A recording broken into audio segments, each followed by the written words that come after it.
Now, speaking of, like we were saying, Bill Ackman's long tweets, the guy who also defended his wife's plagiarism and in turn accidentally sort of, I don't know if unveiled is the right word, but cemented in everyone's brain that she has connections to Jeffrey Epstein. This guy, so he supported Trump in 2024. Sorry, just to add that too.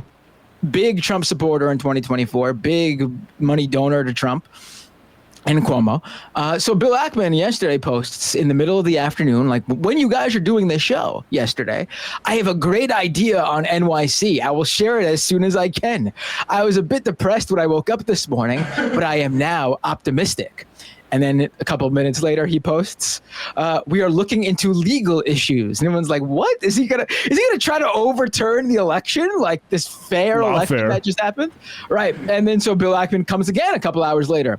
"Legal issues concerning the potential for another candidate to run now." Now, this is obviously they want, people should know that this isn't over.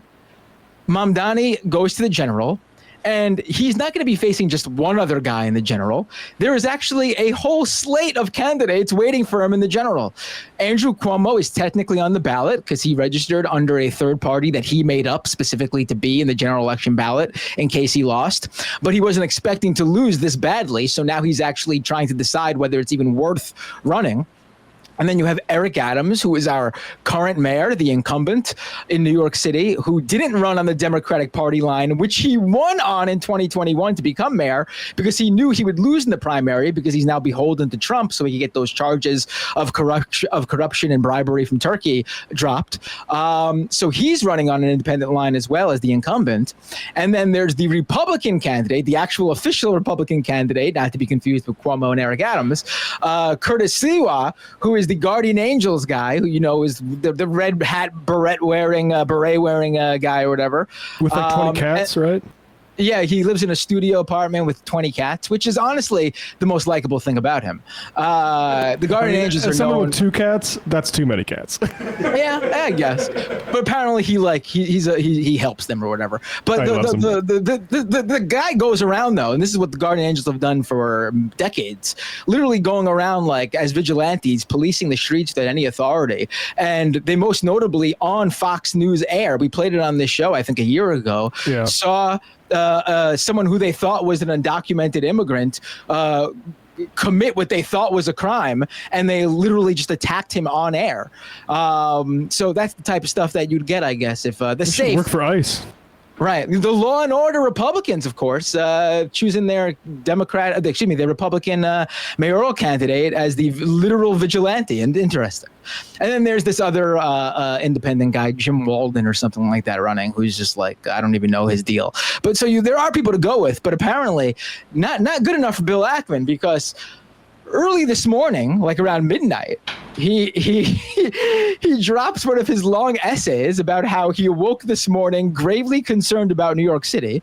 I thought, what has NYC become that an avowed socialist who has supported defunding the police, whose solution to lowering food prices is city-owned supermarkets, who doesn't understand that freezing rents will only reduce the supply of housing, who has no experience in an organization, let alone a city with a $100 billion budget and a $2 trillion economy, and who believes chants for globalizing the intifada are acceptable, wins the Democratic Party. And then he goes, after speaking to those who supported Mamdani, I would love to know who the hell he spoke to, which, by the way, it actually might be his own daughter, because one of the reasons this guy got politically active is his daughter went away to college and became a Marxist. And then, I think had some questions about Israel, too. Yes. He says, I believe that he won the primary largely not due to his policies. Yeah, right. But that's something we've seen from everyone. This is cope. From the abundance guys to, there was a whole slate of candidates. Many, maybe they didn't call themselves democratic socialists, but people who were considered progressives in New York City who did not take off whatsoever because policy was at the core. Yeah, Brad Lander. If Mamdani didn't run, Lander would have been the person that progressives coalesced around. Yeah. But Mamdani had better policies, and I guess the speaking and charisma adds to that, but the policies were at the core. I mean, people know what Mamdani's policies are about because Bill Ackman, for example, was just able to check off each and every one because that's how memorable they are. People like those policies, and they're memorable policies because they're unique and different, and people support them. So he goes, but rather because he's a superb politician who ran a remarkable and inspiring campaign. So you're wondering why Bill Ackman is now promoting Mamdani, and it's because, again, I can't read this whole thing. It's like a 10,000-word essay. But then he uses it to segue into how there are plenty of charismatic individuals out there, including people who have centrist or moderate policy ideas. And he's basically begging someone. Here, I'll skip down below. This is like 5 or 6 paragraphs later. The good news is that there are other charismatic, intelligent, articulate, handsome, charming, young. Wow, he really has a hard-on for Mamdani, it sounds like. Everything but the policies.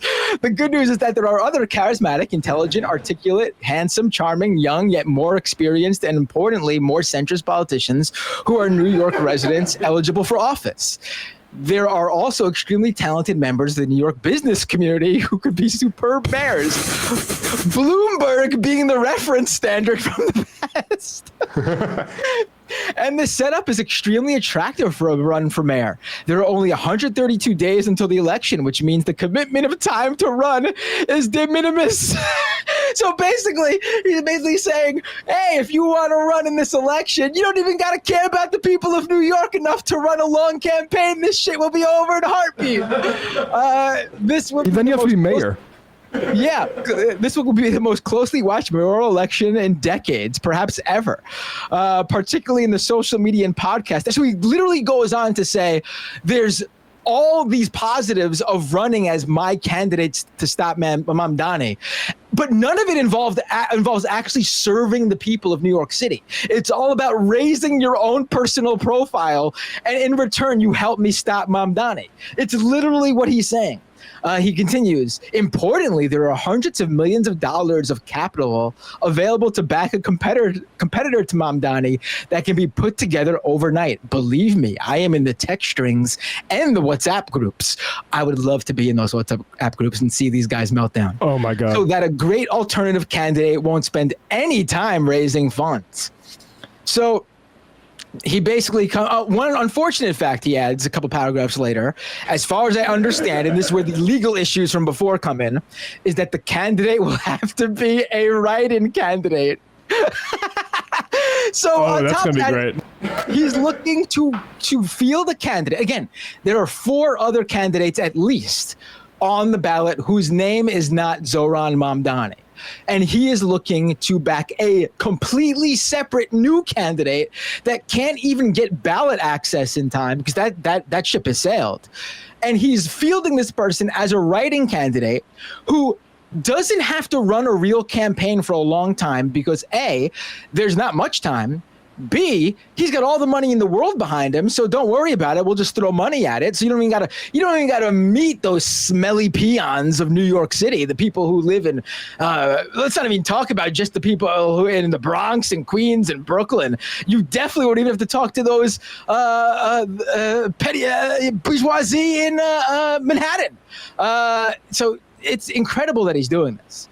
It's absolutely incredible. And so this is what their plan is to stop Mamdani. Field another candidate who would run as a write-in. But I guess it's a little bit more interesting from Ackman's view is a little bit more interesting than some of the other things I've seen, such as this right-wing pundit who's been on Tucker Carlson's show, Fox News, Tim Pool's show, Nick Sortor, who has taken to social media begging Donald Trump to invoke the Communist Control Act of 1954 in order to block Zohran Mamdani from becoming mayor of New York. We have to play hardball, he said. The Department of Justice can easily establish communist ties given Mamdani openly boosted a communist group and called for a communist mayor. He should also lose his status as a naturalized citizen given he began associating with communists within 5 years of becoming a U.S. citizen. Now, the Communist Control Act of 1954 is actually still technically on the books, even though in 1973, an Arizona court ruled that the act violated the Constitution of the United States when Arizona tried to block the Communist Party USA from creating a new branch of the party in the state and run candidates in the run-up to the 1972 U.S. presidential election. So this has already been shot down. An incredible Hail Mary to literally get someone removed from the ballot and the country because of their political beliefs.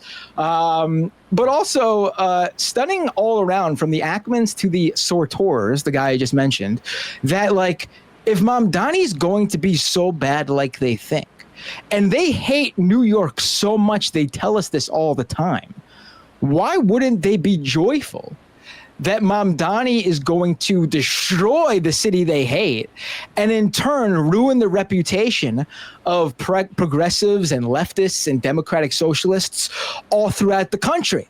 I mean, if that was if you felt so strongly about those things, then the combination of events here is the perfect scenario strategically for you to prove once and for all that you've been right all along about liberal cities, about the left, about Democrats, about socialism. This is your opportunity. This is like this is the best thing that could happen to you. They were acting the same way after AOC won the primary in 2018, that, oh, we're going to use this to cream the Democrats in the midterms, and then in the general in 2020, and Democrats did well in both of those elections.